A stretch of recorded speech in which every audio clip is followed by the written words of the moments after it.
Le Conseil des ministres s'est réuni ce mercredi 16 novembre 2022 sous la présidence effective de son Excellence le capitaine Ibrahim Traoré, président de la transition et chef de l'État. Plusieurs décrets importants ont été examinés et adoptés. Il s'agit entre autres du décret sur le statut des volontaires pour la défense de la patrie, mais aussi la création d'une brigade des volontaires pour la défense de la patrie. Le Conseil a examiné également et adopté des décrets concernant le ministère de la Santé.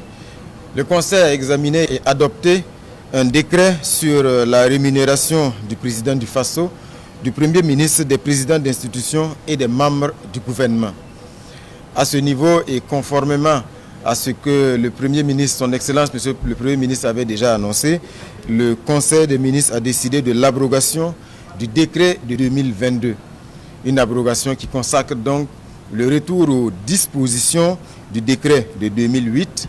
Et à ce niveau, ce qu'il faut dire, c'est que nonobstant les dispositions de ce décret 2008, qui détermine bien sûr le salaire du président du FASO, le président de la transition, le capitaine Ibrahim Traoré, a décidé de garder son salaire de capitaine, malgré donc ses fonctions de chef de l'État.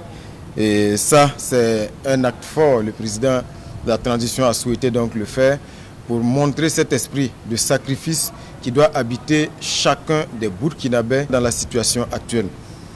Les ministres également ont décidé pour le mois de novembre de consacrer 50% de ces salaires donc, qui seront reversés à la caisse de solidarité au profit des personnes qui sont en difficulté, les personnes déplacées internes notamment. Donc ce qu'il y a à retenir, c'est que ce sont les dispositions du décret 2008 qui s'appliquent à tous les membres du gouvernement, sans exception.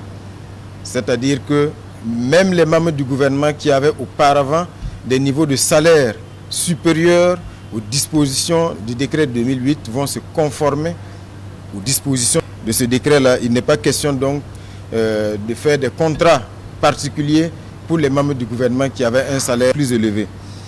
Et comme je le disais, 50% des salaires du mois de novembre des membres du gouvernement seront reversés à la caisse de solidarité pour venir en aide à nos compatriotes qui sont en difficulté.